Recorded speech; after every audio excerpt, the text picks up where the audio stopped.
Sometimes I think about how afraid we are of feeling lost. It's curious, isn't it? We spend our lives running from emptiness.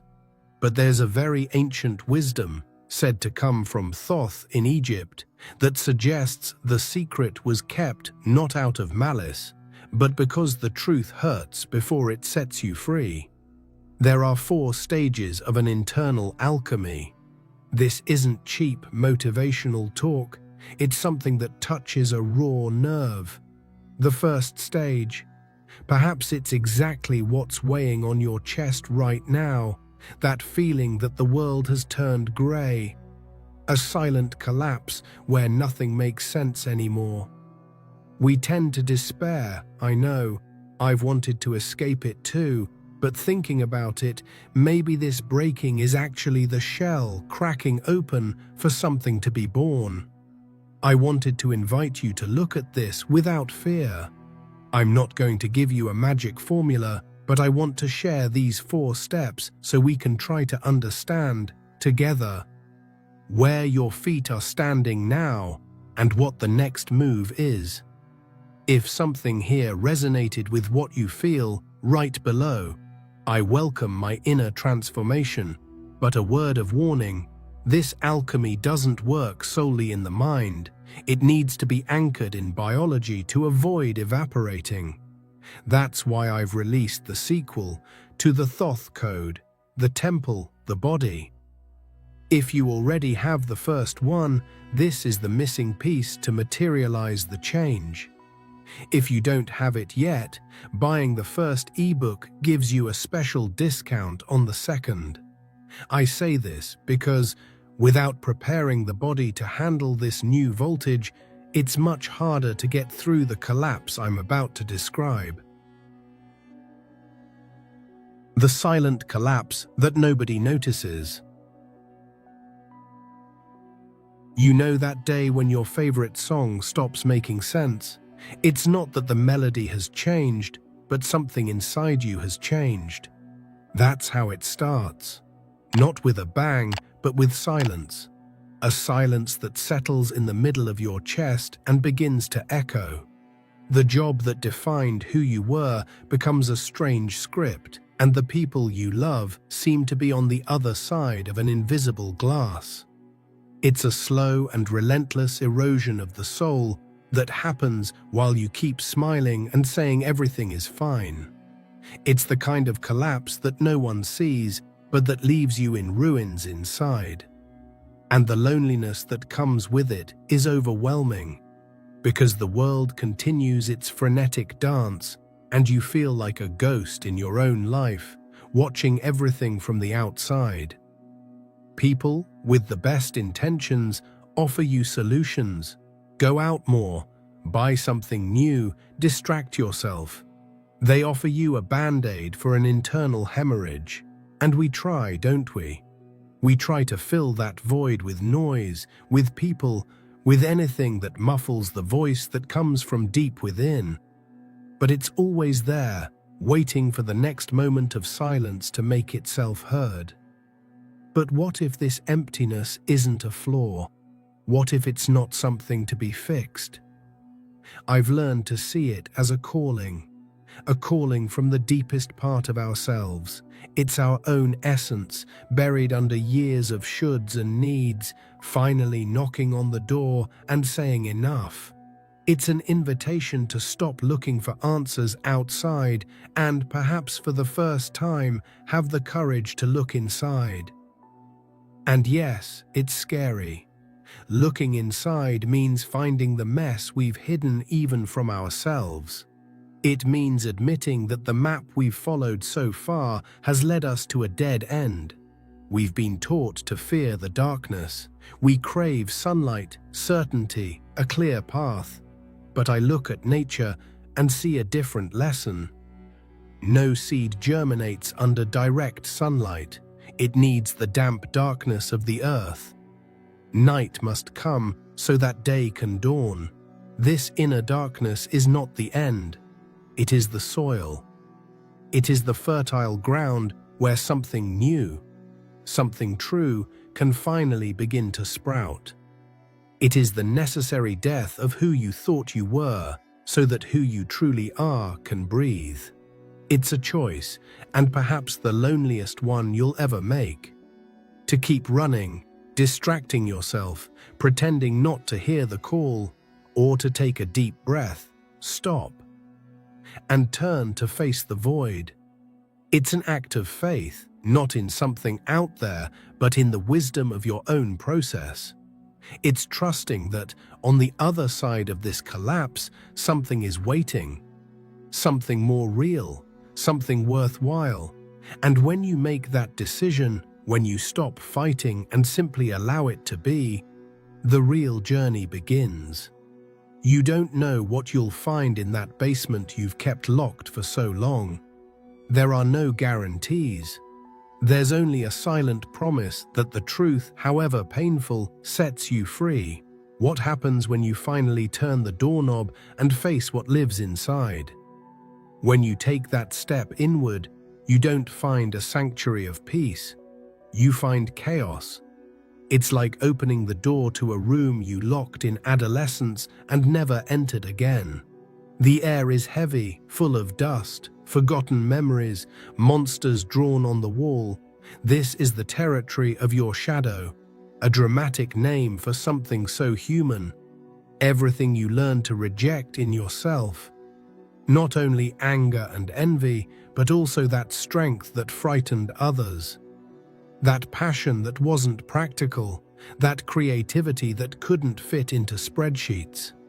The confrontation is visceral, because this part of you doesn't want to be analyzed on a couch. It wants to be felt. Emotions you thought you had overcome return with the force of a tsunami. Fears that make no sense, hurts you swore you had forgiven. It's a perfect storm inside you. The feeling is that you are falling apart, that the person you thought you were is dissolving. This is when panic hits. The urge to run back to the surface, to normal life, is almost irresistible. Many of us give up here. I myself have wanted to give up. The pain is so real that the empty life before seems like a safe haven.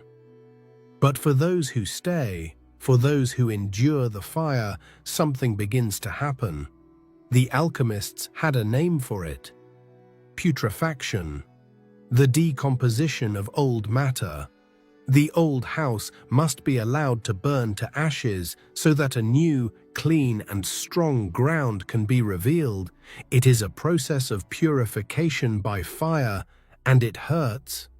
This dissolution of our ego, of our constructed identity, seems like a loss, but it is a liberation. The ego is our personal bodyguard. It has built high walls to protect us from pain, but these same walls prevent us from fully experiencing life. By allowing chaos to happen, you are actually shaking the structures of this prison. You are letting the waters of your own unconscious begin to rust the bars of the cell. It takes a courage I can't even describe to stay in this place. It's trusting, without any proof, that this destruction is creative. It's understanding that you're not dying.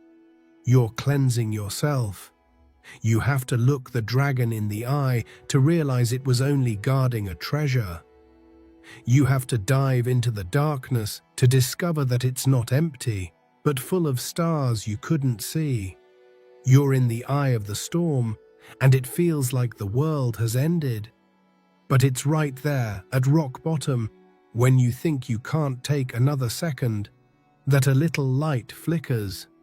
It's not a light from outside. It's not someone coming to save you. It's a light born from the darkness itself. A faint glow that emerges from dissolved matter. It's the silent promise that order can indeed be born from chaos. But this light isn't the sun of certainty. It's something different, more subtle. Where does it come from? The mirror that reveals the forbidden truth. That first light that appears isn't warm. It's a cold, silvery glow, like that of the moon. It doesn't dispel the darkness, but it allows you to see the outlines of things within it. It's the beginning of a new clarity. Alchemists called this albedo, the whitening. It's as if the emotional fever begins to subside and you can breathe again. The muddy water of your soul begins to settle, and what was murky becomes clear. With this newfound clarity, you look at your shadow, which once seemed like a monster, and see it in a different light. You realize that your anger was the guardian of your dignity, that your sadness was love for something you lost. The monster begins to take on a face, and it's a familiar face. It's your own face. The shadow ceases to be an enemy and becomes a stern yet wise teacher. It teaches you about your limits, your desires, your deepest truths. This is where something rare happens. You learn to observe yourself, to see your thoughts and emotions pass by like clouds in the sky, without believing that you are the cloud or the storm. You are the sky. It's like getting out of the middle of a turbulent river and sitting on the bank, just watching the water flow by. You begin to see the patterns, the repetitions, the traps you yourself created for years. But now, without the whip of guilt, just with the curiosity of a scientist discovering a new species.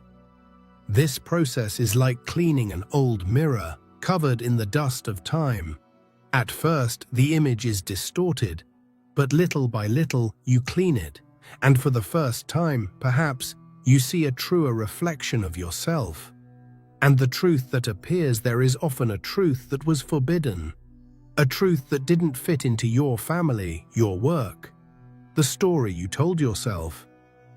And seeing it is both liberating and frightening. You become a silent observer of your own inner landscape.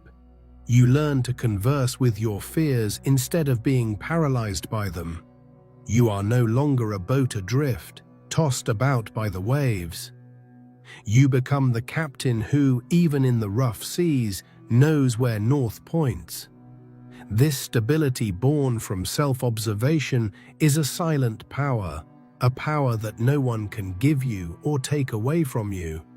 And this clarity is not the end of the line, it's preparation. By cleaning the mirror of your soul and learning to see yourself honestly, you become ready for the most intimate and transformative encounter of all. An encounter not with someone out there, but with a force that lives within you. An encounter that has the power to unite what was divided and make you feel whole for the first time. Meeting your other half. With a calmer mind, you begin to feel a presence, an energy that has always been there, but that the inner noise prevented you from perceiving. It is your other half. For a man, this energy reveals itself with a feminine quality, the anima. It is your intuition, your ability to feel, to connect, to create from nothing. It is the voice that whispers the answers that logic cannot reach. It is your bridge to the mysteries of the soul. For a woman, this energy manifests as a masculine quality, the animus. It is her focus, her ability to build, to transform ideas into action, to set boundaries. It is the force that takes the universe of feelings and transforms it into a project, a decision, a path. Ignoring this force is like trying to applaud with only one hand. It's living with only half of your power available. Integrating that other half, for me, is one of the bravest acts there is. Our culture has trained us for division. Men have learned to be ashamed of their sensitivity, and women have learned to fear their strength. Embracing that inner energy is a silent rebellion. It's a man discovering that his empathy doesn't weaken him, but makes him wiser. It's a woman discovering that her ambition doesn't harden her, but makes her freer. The ancients called this a sacred marriage, the union of the sun and the moon within us. It's not about finding someone out there to complete us. It's about becoming whole from within. When you embrace this energy, your personality gains colors you didn't even know existed. You become more flexible, more creative. The internal conflict between thinking and feeling transforms into a dance. An immense source of power, this balance gives you a new center. You stop desperately seeking approval because you find a source of validation within yourself. That need for others to fill your voids begins to diminish. You realize that the search has always been for this inner union. Loneliness transforms into solitude, which is the joy of being in your own company. You become your best friend, your most loyal partner. And it is from this wholeness, this newfound totality, that a new question begins to form. A question that would have been impossible to answer before, because a part of you was missing to hear the answer. With the clarity of the mirror and the strength of this union, the journey changes tone. The search for who I am transforms into something even greater. The question now is, what did I come here to do? Discovering your true purpose. Once you feel more whole, the energy of the journey changes. It's as if the sun finally rises after a long night. Alchemists called this phase citrinitas, the yellowing, the color of dawn. The light is now golden, warm. The question that drove you, who am I, no longer carries the same weight. It has given way to a question that comes from the depths of the soul. What is my purpose? Why am I here? And I'm not talking about a job or a career, I'm talking about a vocation. A word that comes from vocare, to call. It's a calling that doesn't come from your head, but from your heart. It's the discovery of that thing you would do even if no one were watching. That activity that makes you forget about time, that fulfills you in a way that no salary or status ever could. It's your unique note in the symphony of the universe. At this stage, something magical happens in your mind. Conflicts that previously divided you in two begin to resolve themselves in an unexpected way.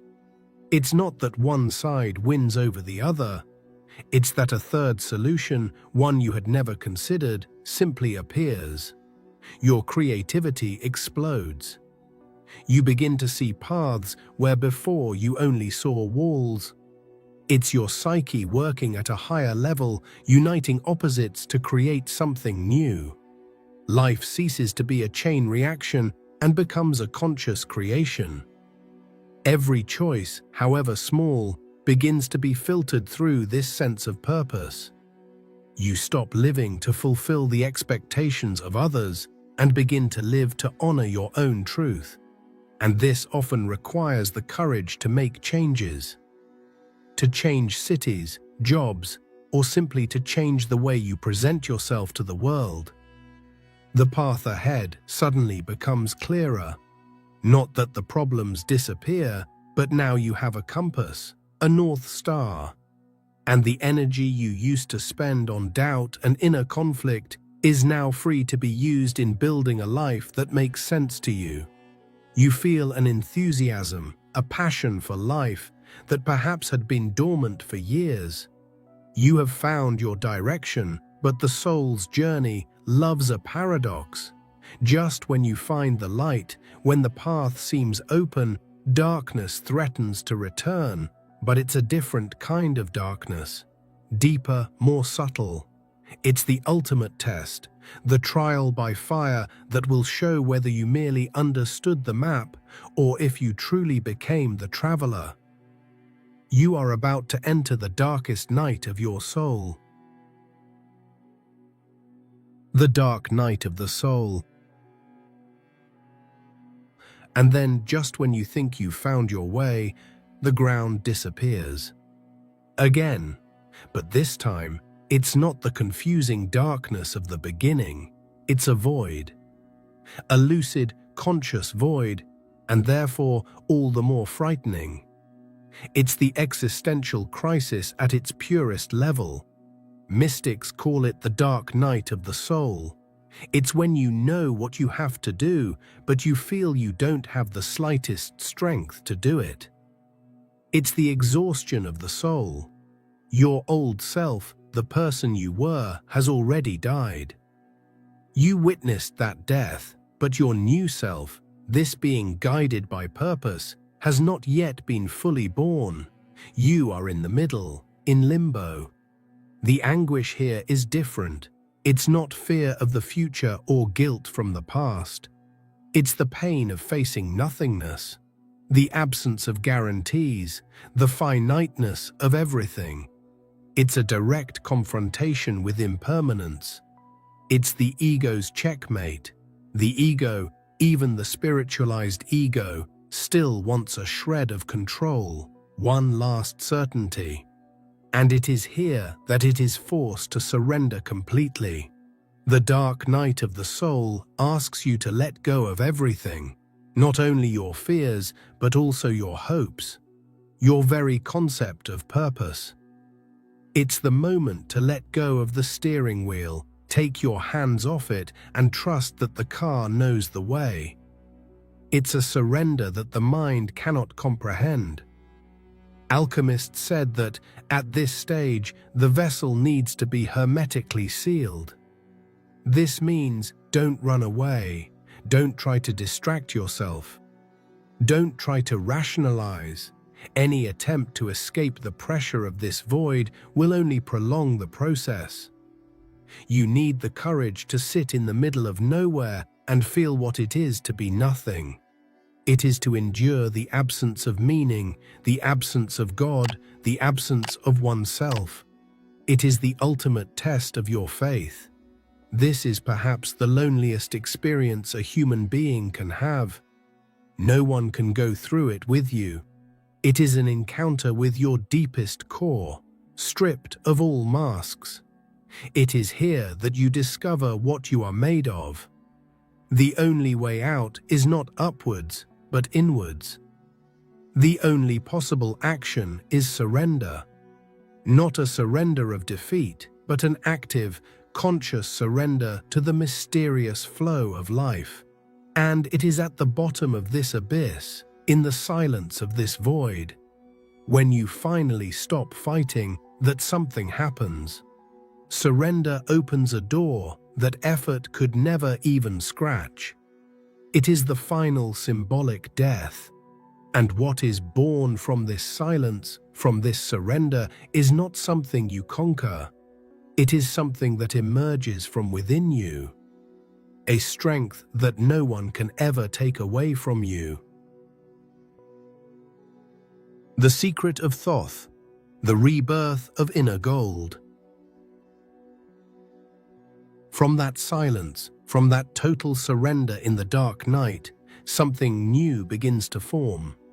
It's not like a lightning bolt striking from the sky, it's more like the formation of a pearl inside an oyster, layer by layer, in a slow and organic process. It is your new consciousness solidifying. This is the true secret that the ancients, like Thoth, tried to teach us. Alchemy wasn't about transforming metal into gold, but about this transmutation of the soul. It was about transforming the lead of suffering into the gold of consciousness. The person who emerges from this process is not the same person who entered it. The lessons are no longer in their head, they're in their blood. You don't know you're more than your fears, you feel it in every cell. You've achieved a freedom few know, psychological freedom. Your actions no longer stem from the need to prove something or defend yourself, but from a place of calm and authenticity. The desperate search for applause, for status, for more money loses its power. Not that these things become bad, but they cease to be the center. What moves you now is a desire to be true, to live with meaning, to offer the world your gift, however simple it may be. You haven't become a perfect saint. You've become profoundly human, but now you live from your wholeness, not from your fragments. You accept your light and your shadow. You understand that your wounds are also your sources of strength, and this integration gives you a silent power. Life's storms still come, but now you have an anchor, a center that is not shaken by the waves. You have become philosophical gold.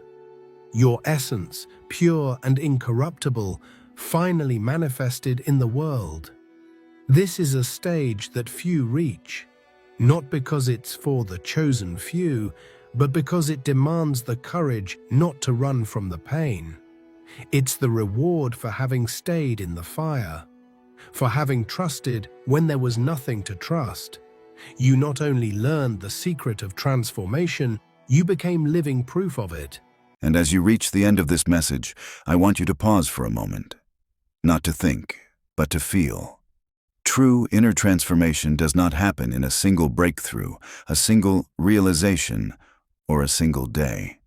It begins quietly, in the small moments when you choose awareness over reaction, when you choose growth over comfort, when you choose to listen to that soft voice within that has always known who you really are.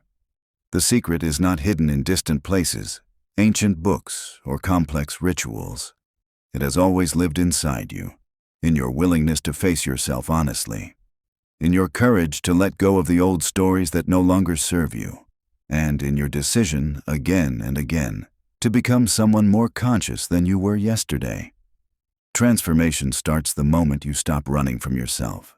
It happens when you accept your past without letting it define you. When you forgive, not because others deserve it, but because you deserve peace. When you begin to understand that every challenge you faced was shaping you, preparing you, refining you. Nothing you experienced was wasted. Every loss taught you strength. Every silence taught you to listen. Every fall taught you how to rise again. And the most powerful truth is this: you are not becoming someone new. You are remembering who you've always been beneath the noise, the fear, and the expectations. So as you move forward from here, don't rush the process. Walk with patience. Grow with intention. Trust the timing of your life. Because real transformation is not loud. It is gentle. It is steady. It is invisible at first, until one day you look back and realize you no longer think the same, feel the same, or live the same. And that is the moment you understand.